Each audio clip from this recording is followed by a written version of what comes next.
De regresso à Comissão Executiva, hoje estamos a falar de Administração Pública.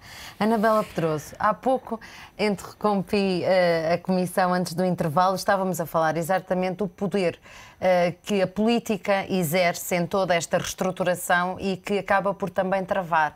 É curioso, é interessante perceber até que ponto é que deve ir a política e onde é que começa a Administração Pública, como é que se divide esta linha muito ténue. Eu acho que magistralmente coloca a questão que a todos nós na administração pública também se coloca.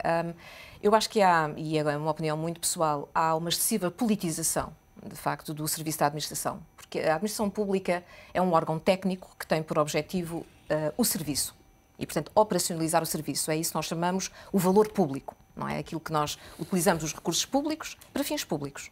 Ponto. A excessiva politização que tem existido relativamente à administração pública cria naturalmente confusões, cria alterações de rumo, cria o reinventar da roda sistemática de cada vez que temos uma mudança governamental e não é por acaso que Portugal tem tido muita dificuldade em conseguir ter um caminho que possamos dizer, há dias dizia a alguns colegas da administração pública, tenho alguma inveja quando vejo programas de ação até 2050 em países da Europa e fora da Europa e quando em Portugal estamos sempre a pensar muito no que é que vai ser o amanhã, porque naturalmente estamos muito ligados ao ciclo eleitoral. E isso também tem um preço muito caro naquilo que é o serviço ao cidadão. E acho que, de uma vez por todas, e acho que é uma discussão que deveria ser reaberta, é qual é que deve ser o papel da administração pública, mas também até onde é que deve ir a ação, digamos, tentacular, perdoem-me o termo, daqueles que estão no poder. E penso que esse talvez seja um dos aspectos que deveríamos focar mais no próximo ano. Posso? Doutora, mas eu parece-me que para acrescentar alguma coisa à questão, eu diria o seguinte, se se percebesse primeiro, se discutisse primeiro, o que é que compete ao Estado ou às empresas públicas ou aos serviços públicos fazerem, o que é que compete aos privados, as coisas precisam ser um bocadinho mais simples. Isto é, o poder político sobre a administração pública também é possível porque todas aquelas pessoas funcionam para o Estado. Isto é, vou dar um exemplo, um serviço de limpeza, que as câmaras patrocinam. Sim. Se o serviço de limpeza, em vez de ser patrocinado, estou a dar um exemplo muito simples. Sim. Se o serviço de limpeza fosse feito por uma empresa privada, à qual responderia, obviamente, mediante a autarquia, mediante indicadores próprios dessa atividade, se a rua estava limpa, isso retiraria poder da administração pública sobre uma série de funcionários. O caso da educação, por exemplo, das escolas. Se as escolas, em vez de dependerem todos do Ministério da Educação como dependem, se começassem a ter contratos com o Ministério da Educação, e podiam ser escolas públicas, podiam ser escolas privadas, podiam ser cooperativas, podia haver, enfim, uma série de modelos diferentes. De repente, as pessoas, a força, o poder e a autoridade que o respectivo Ministro da Educação tem sobre um conjunto de funcionários passaria a ser menor. Ou seja, o poder político, de facto, exerce esse poder e essa autoridade e politiza a administração pública, porque a administração pública também deixa, de alguma forma, não reivindica que saia da tutela da tutela política, está a ver? Isto é, eu percebo o que quer dizer. As pessoas todos reúnem-se à volta, por exemplo, da FEMPROF. Mas não concordo. Mas a FEMPROF obviamente... Mas não concordo da forma como está a colocar. Mas compreendo o que quer dizer. O caso da FEMPROF. A FEMPROF é, obviamente, e eu não estou agora a fazer uma leitura tampouco das reivindicações da FEMPROF. Mas é óbvio que a FEMPROF e os dirigentes da FEMPROF têm uma leitura só política e macropolítica da questão dos professores. Porquê é que não concorda? Mas os professores nunca pensaram em sair da FEMPROF. Nunca pensaram em criar situações alternativas. De facto, o Mário Nogueira dialoga com os ministros e age até com o primeiro-ministro e nunca viu as pessoas disseram não, estamos a ser utilizados politicamente. Anabela Pedroso, quer contra-argumentar? Eu só compreendo perfeitamente o que está a dizer e, em parte, concordo que nos falta redefinir e, portanto, temos que repensar a questão das funções do Estado e aquilo que deve ficar no Estado e aquilo que deve ser, ao fim e ao cabo, feito em parceria, porque na questão que estamos aqui a falar é um bocadinho a questão das parcerias, do outsourcing, de tudo aquilo que está ligado a isso. Exatamente. E que está, aliás, que acontece muito. O exemplo, por acaso, que deu é um exemplo que para nós até é normal, normalmente está todo externalizado, por acaso. Mas esse da limpeza, mas enfim, mas eu percebo que foi a título de exemplo que o colocou. Não está. Algumas câmaras, mas... mas enfim, mas enfim, não está, mas eu não concordo, só não concordo pelo... Exato. Está, por exemplo. E funciona bem. Exato, eu também moro em Oeiras e, portanto, também funciona bem. Portanto, mas esses até já não são funcionários públicos. Exatamente, mesmo até que já não são. Ou seja, esses já saíram todos de funcionários públicos. Mas por isso é que eu estava a dizer, quando se encara a administração pública, queremos dizer o quê? São só as pessoas que estão no Ministério, são as que estão na escola, são os militares, é a polícia, são as pessoas que funcionam nas empresas públicas. É porque isso era por causa da questão da bocado. Quando nós olhamos, falamos, os funcionários públicos, mas a administração é verdade. Mas deixa-me falar sobre essa questão do poder.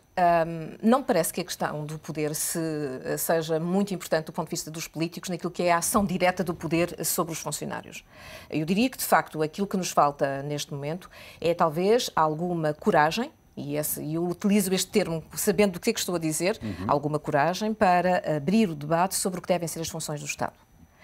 Claro. E essa questão é que é o ponto essencial. Os partidos políticos não abrem. Não vejo também a administração pública. A administração pública não está.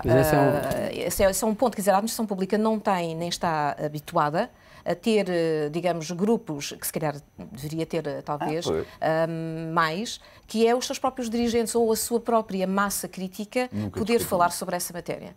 Nós nunca, e falo nós porque como funcionária pública, não é? Não fomos habituados ao longo da nossa vida profissional a ter um papel propriamente de classe. Não, mas nunca querem ser. Pois, mas eu acho que são dois temas diferentes. Uma estrutura sindical?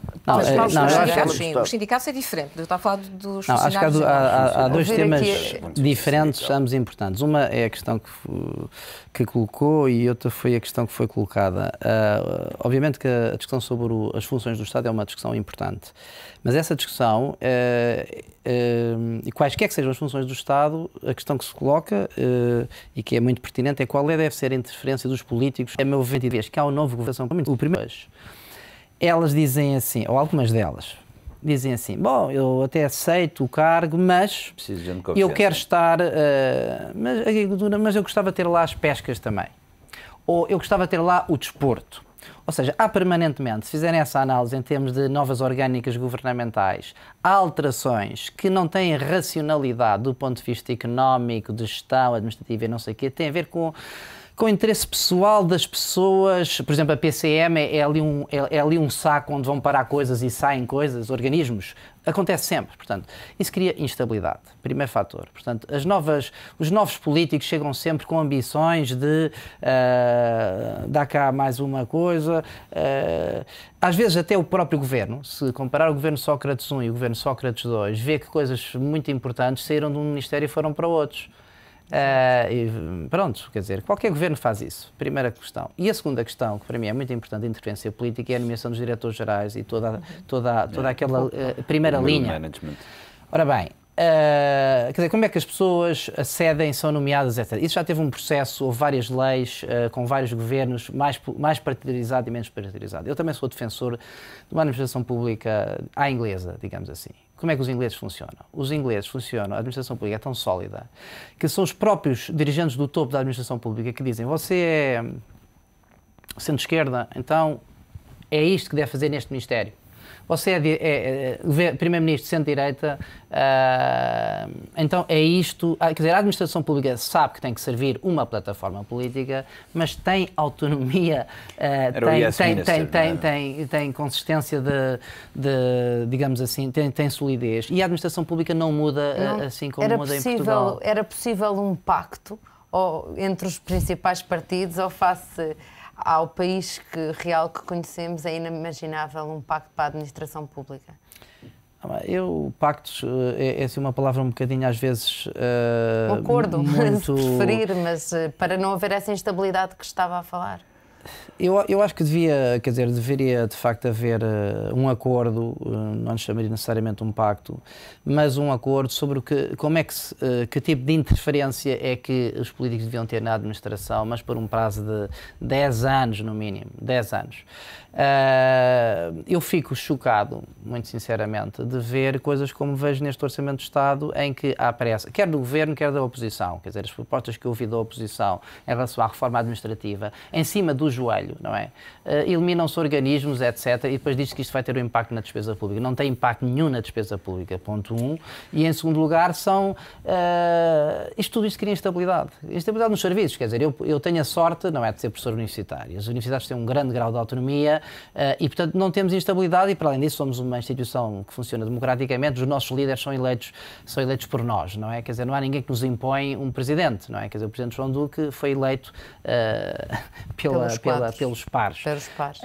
Obviamente que este modelo não pode funcionar na administração pública em geral, nem é aconselhável que funcione, mas muito sinceramente, quer dizer, esta instabilidade, eu diria mesmo leviandade, é o termo, com que se suprimem organismos, que se fazem fusões e reestruturações, porque até pode ser por razões muito mesquinhas, é assim, quer dizer, como é que se pode aceitar que se suprima, como agora se suprimiu, organismos que são classificados como excelentes na administração pública? Nós agora temos o CIADAP. Houve organismos que foram classificados excelentes.